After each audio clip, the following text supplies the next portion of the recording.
ओम शांति। आज 29 अक्टूबर 2021 है और आज की साकार मुरली को स्पष्ट करेंगी आदरणीय आशा दीदी। ओम शांति दीदी।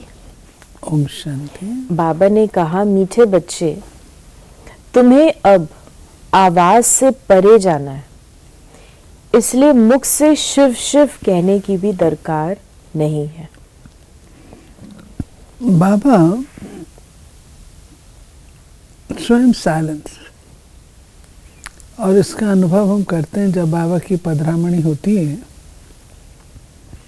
तो हर एक का अनुभव है एकदम पिन ड्रॉप साइलेंस होती है, क्योंकि बाबा स्वयं साइलेंस है। और भक्ति में हम मंत्र जाप करते रहे, शिव शिव बोलते रहे, प्राप्ति तो हुई नहीं। तो बाबा ने हमको ये बात कही है कि तुमको मुझे याद करना, तुम याद करोगे तो ही कुछ प्राप्ति हो सकती है। प्रश्न है, एक बाप को ही सर्वशक्तिवान ज्ञान का सागर कहेंगे, दूसरों को नहीं, क्यों? क्योंकि एक बाप को ही याद करने से आत्मा पतित से पावन बन जाती है। बाप ही है जो पतितों को पावन बना देते हैं, बाकी कोई भी देहधारी मनुष्य पावन बना नहीं सकते। बाप तुम्हें रावण राज्य से मुक्त कर देते हैं। तुम शिव बाबा से शक्ति लेते हो, जितना जास्ती याद करेंगे उतना शक्ति मिलेगी और खाद निकलती जाएगी। याद वो बल है जिससे हम अपनी पुराने विकर्मों का नाश करते हैं।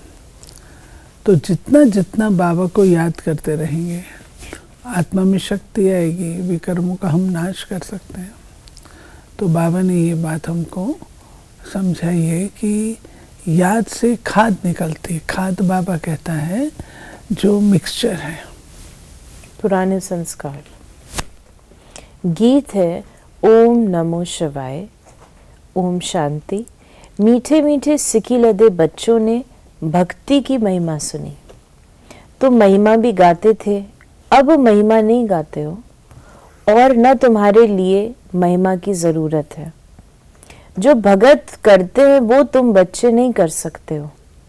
तुम भगत थे, अब तुमको भगवान मिला है। सबको इकट्ठा तो नहीं मिल सकता।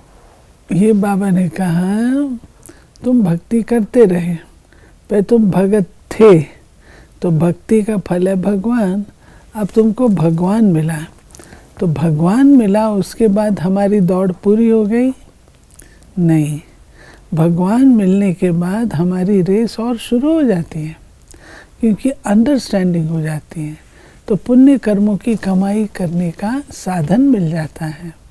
परमात्मा से संबंध जोड़ के वो सर्व सुख लेने का माध्यम मिल जाता है। तो भगवान का मिलना ही पर्याप्त नहीं है, लेकिन भगवान मिलने के बाद हमने क्या किया वो इम्पोर्टेंट है।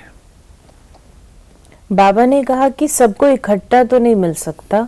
बाप सबको इकट्ठा कैसे पढ़ाएंगे? ये तो हो नहीं सकता। सभी भक्त भी इकट्ठे नहीं हो सकते। हाँ, बाप को पढ़ाना है जरूर, क्योंकि वो राजयोग है। सूर्यवंशी चंद्रवंशी राज्य स्थापन होना है। बाबा ने कहा बच्चों को प्रदर्शनी में समझाना है, त्योहारों आदि पर भी तुम बहुत अच्छी सर्विस कर सकते हो। तुम्हें अपने लिए ही राज्य स्थापन करना है। तुम शिव शक्ति महारथी सेना हो और कोई ड्रिल आदि तुम नहीं सीखते हो। तुम रूहानी ड्रिल सीखते हो। ये ड्रिल भारत की नामी ग्रामी है। ये है योग की ड्रिल। बाबा बता रहे हैं कि जब से कोई आर्मी में एडमिट होता है या उसने, तो क्या करते हैं, उनकी दौड़ होती है, ड्रिल्स होती हैं, एक्सरसाइजेज होती हैं। लेकिन यहाँ पर बाबा कहते हैं कि तुमको और कुछ नहीं करना पड़ता है, तुमको याद की ड्रिल, रूहानी ड्रिल करनी है। बाबा ने कहा तुम 84 जन्म भोग नीचे उतरते, तुच्छ बुद्धि तमो प्रधान बन गए हो। सतो प्रधान वाले को स्वच्छ ऊंच बुद्धि कहा जाता है, तमो प्रधान को नीच बुद्धि कहा जाता है। नीच बुद्धि वाले ऊंच बुद्धि वालों को नमस्ते करते हैं। ये तुमको भी मालूम नहीं था कि हम ही ऊंच थे, अब हम ही नीच बने हैं।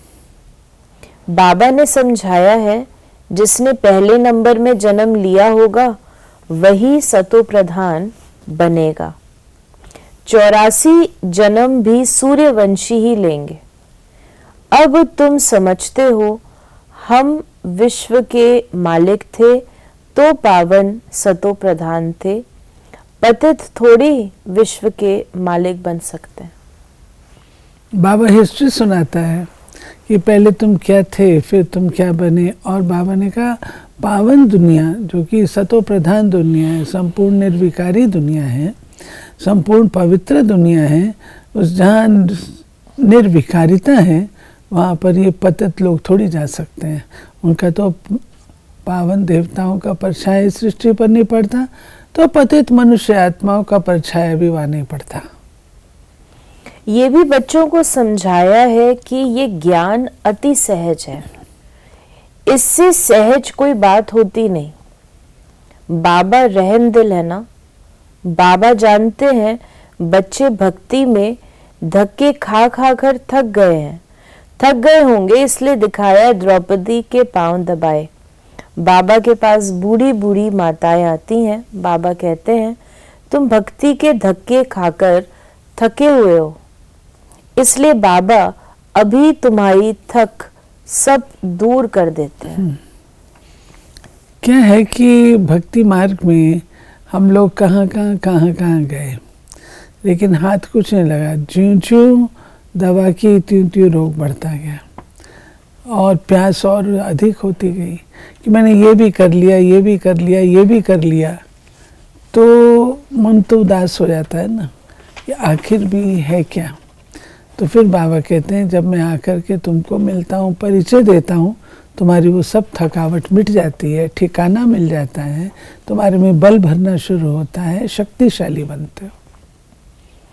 बाबा बहुत सहज युक्ति बताते हैं कि मुझे याद करो तो खाद निकल जाए और गृहस्थ व्यवहार में रहते पवित्र बनना है। कमल फूल बड़ा नामी ग्रामी है, उनकी बड़ी पंचायत होती है, परंतु फिर भी न्यारा और प्यारा रहता है। तुम भी विषय सागर में रहते न्यारे प्यारे रहो। ये विषय सागर है, इसको नदी नहीं कहेंगे। विषय सागर, सारा संसार तो देखिए आप कैसा है, सब तरफ आप देखिए क्या हाल है।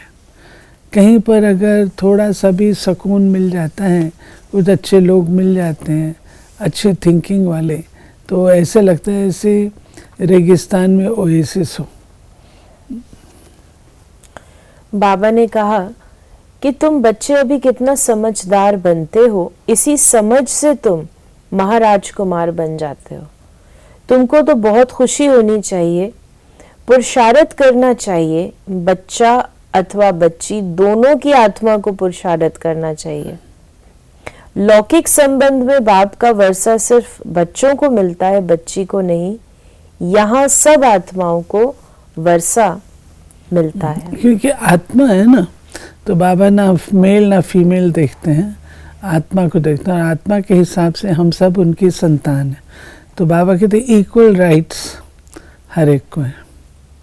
बाबा ने कहा रचता सबका एक है, इसलिए गाया जाता है सर्व का सद्गति दाता एक। उनको ज्ञान सागर कहा जाता है, बाकी वो सब शास्त्रों की अथॉरिटी है। ये है ज्ञान सागर खुद अथॉरिटी, वर्ल्ड ऑलमाइटी अथॉरिटी खुद कहते हैं कि मैं वेदों शास्त्रों को जानता हूं और तुमको सार समझाता हूं। तो बाबा ने कहा कि ये सब है भक्ति मार्ग की सामग्री जो सतयुग त्रेता में नहीं होती है।